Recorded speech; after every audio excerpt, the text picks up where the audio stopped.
Highway 10. The order comes in after they've taken the municipal building.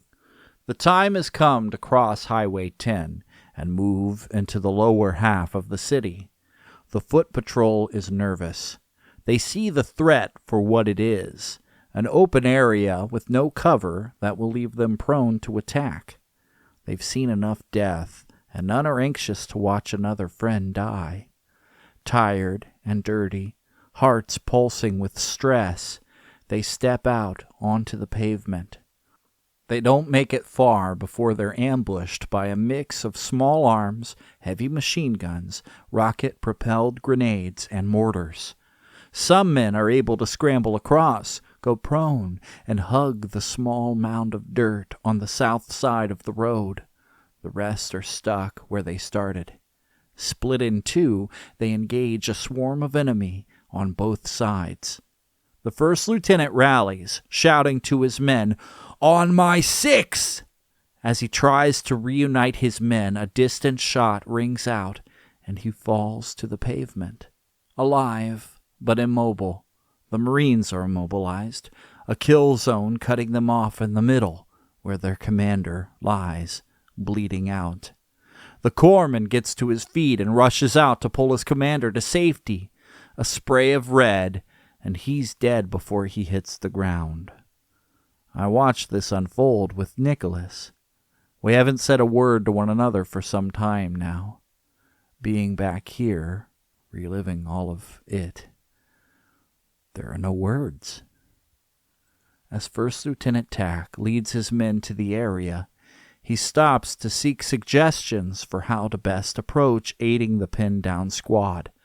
Antalik says, "We got ourselves a shooter, and he's using that lieutenant for bait." "In an ambush?" asks Matrakos. This response prompts Tran to say, "We never seen anything as complex as mixed tactics from these guys." Benjamin pulls at his blouse, trying to ventilate after running in the heat. "Could have been a couple of lucky shots."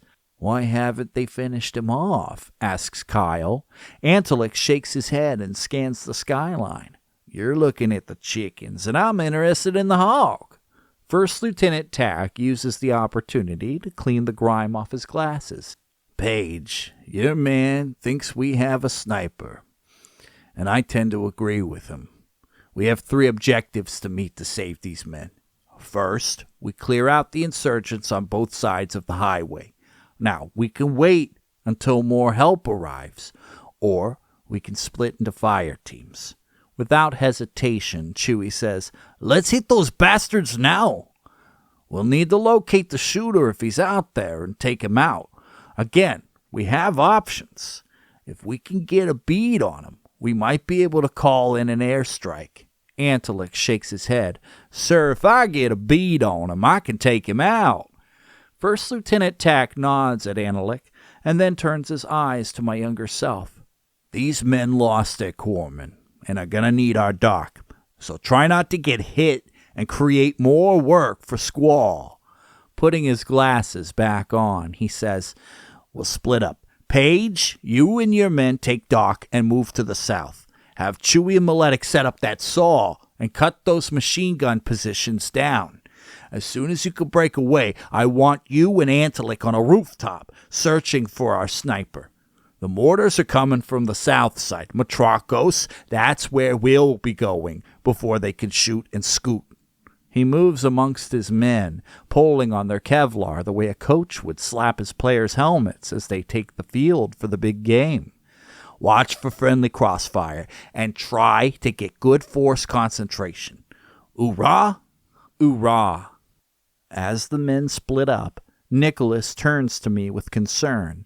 "Are you going to make it?" he asks, commenting on the fact I'm pouring with sweat and swaying on wobbly legs.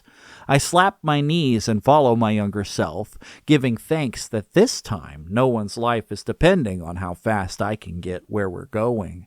24-year-old me may be hefting an extra 100 pounds of gear, but I'm carrying an extra 100 pounds of me. Ahead of us, Antalik burns. Well, I swear to every iteration of our Savior, from swaddled baby Jesus to Christ on a cross, if it's that lemon scar fuckwad, I'm gonna teabag that asshole to death. As Page leads his fire team and Corpsman Squall to the municipal building, a group of insurgents retreat right in front of them, wildly firing their AK-47s at the pinned Marines on the north side of the highway. It's the perfect opportunity for Antelik to test his new shotgun. The M4 spews fire, ripping through the organs of everyone it hits. But it's not exactly a covert weapon. The blasts echo off the stone walls, turning heads. There's nowhere to take cover. The men are standing in the open when the enemy pivots and sprays them with bursts of hot lead. It takes great courage to stand and return fire, but bravery doesn't save your life when there's nothing you can do to avoid being killed. Chewie pulls the trigger of his saw. It jams. Maletic fumbles to clear the chamber. Without an automatic weapon to return fire, Page has a split second to decide what to do. Gritting his teeth, he shouts, "Frag out!" Hazarding a last-ditch effort for survival, he discharges the M203 grenade launcher attached to his M4A1 rifle. The shell lobs into the middle of the cluster of insurgents, hitting one of the men in the hip. The detonation tears the man in half, sending bits of him flying in every direction. Fragmentations of the grenade shred through the bodies around Ground Zero. It's a desperate calculation. The launcher isn't meant for close combat like this. It's for fire support, designed to be aimed through a window or into a bunker to take out a room full of baddies on the other side of a wall. The crowd control strategy involves tear gas, not a frag. Simply put, a frag is a reckless gamble. Still, the explosion leaves the insurgents dead or writhing and gives enough time to ready the saw. Chewie turns the weapon on the remaining enemy, making clear the path forward. The splashback of the fragmentation has had consequences. Page lies on the ground, wheezing for air. Antelik holds the side of his face as he searches the ground. Corpsman Squall twists, feeling like he's been clipped by an 18-wheeler. Grunting, Maletic and Chewie help the corporal to his feet. "Are you okay, sir?" "Yeah," Page says with great strain. "Had the wind knocked out of me." Antelik wipes blood out of his eyes. He finds his Kevlar sitting beside a blood-stained running shoe.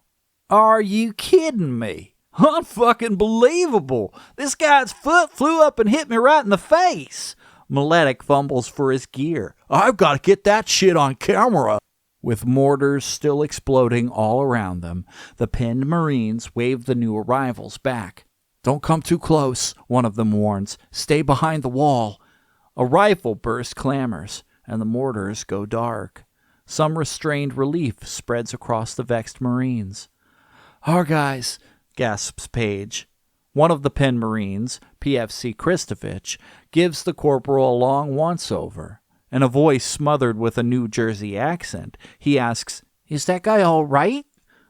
Good," Page says, still huffing. He turns around to show there's no blood or obvious wounds, but he doesn't stop to let the corpsman get a better look at him. Antelik replies, "Before he joined up, Corporal Page taught public school in Detroit. Compared to that, this is a walk in the park." Kristovich takes note of Antelik's rifle. "We gotta get to First Lieutenant Castro, but that fucking sniper's using him as bait." "Where is he?" "We think he's somewhere near that oil refinery." Antelik fishes a mirror from one of his pouches and uses it to peer around the corner. The refinery is at least 300 yards away. He pushes the mirror back into place. "I need someone to spot me." "I'll take point," Page says. Chewie replies, "No, I'll go, sir." "You stay put. We need your saw here. Set up cover and keep these men safe." When Page and Antelik take their leave of the others, I'm close behind. Nicholas shouts to me, asking where I'm going, but I ignore him. I know what I'm doing. The further we move away from the focal point of the battle, the more it feels like an alien world. Exhausted, wounded, filthy, and afraid, I watch as these men push themselves beyond the breaking point. If they hope to survive the day and spare their comrades' death at the hands of their enemies, they'll have to work quickly. As they kick in the door, Corporal Page begins showing signs of exhaustion. When Antelik turns to help his commanding officer, Page wheezes, "Don't stop." Corpsman Squall watches as Page falters. Chewie and Maletic have busied themselves as a fresh group of insurgents move into the area. Seeing a closing window of opportunity, the corpsman breaks away without a second thought and rushes into the building. As he catches up with Page on the winding stairs to the roof, Corpsman Squall tries to examine the stumbling corporal. "Sir, wait up. Tell me what's going on. Does your side hurt?" "Doc, what are you doing?" "I think you might have a punctured lung." Page shakes his head. "I'm fine. All good. Hump back down." "At least let me help you." Corpsman Squall reaches a hand out to Page, but the corporal ignores the offer, choosing instead to make it on his own power. Swallowing the lump in his throat, the corpsman follows the pair of Marines, doing exactly as they do. When they get low, he gets low. And when they crawl, he steals opportunities to examine Page a little more thoroughly. Each inch feels like it takes an eternity to traverse. There's a sense every wasted second could cost someone their life.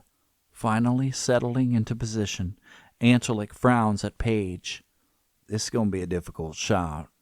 Page nods, still out of breath. Together they look down their scopes at the oil refinery. Corpsman Squall uses his bald eyes in his own effort to catch a glimpse of the shooter. "I see him," Page says. "Smokestack, white bottom, red top, third one in, from the right." "Roger," Antelik says, aiming his barrel in that direction. "Got him." Corpsman Squall asks, "Is it the same guy?" "Think so." Antelik goes cold. "Start from 4? Page asks. "Yeah." "Yep. Yellow fucking scarf." 4. 4. "Nope. 5. "Fine." Page pulls away from his scope and wipes the sweat out of his eyes. "Left and right. 2. "Got it." "Send it when ready." Antelik holds his breath, and the rifle in his hands butts back into his shoulder, making a sound like tearing space. "Miss," says Page. "Try 4. "Got it." "Send it." Another shot taken. "Miss." "Shit." Page falls silent. Corpsman Squall turns to the corporal, who looks as though he's simply fallen asleep. "Sir?" Antelik leans back and shakes Page, and then everything stops. I turn away. Plumes of smoke heaving toward the sky have frozen. Embers hover in midair, and the sun hangs motionless. First Lieutenant Tack stands firmly in place, his muzzle burst like a photograph of a firework. Men, locked in combat, appear to me like statues in a war memorial, a painting of revolution, warriors in memoriam. I can't watch this all happen again. I close my eyes, but I can't block out what I hear. The moment thaws and repeats behind me, the distant echo of a shot. Private First Class Antelik crying out for Corporal Page, his words cut short, his life cut short. Corpsman Squall's stung cry like a wounded animal, the splash of a second shot impacting Page's body. Dirt and ash drive into Corpsman Squall's mouth. He leaps to his feet and scrambles for the stairs as another bullet chases him. Nicholas utters a tattered curse, and I think he finally understands. My lungs convulse. I scream into the dense air. I want to go home. Why can't I go home? I feel a sting in my shoulder and a sudden rush around my body. I'm propelled forward, leaving no time for mourning.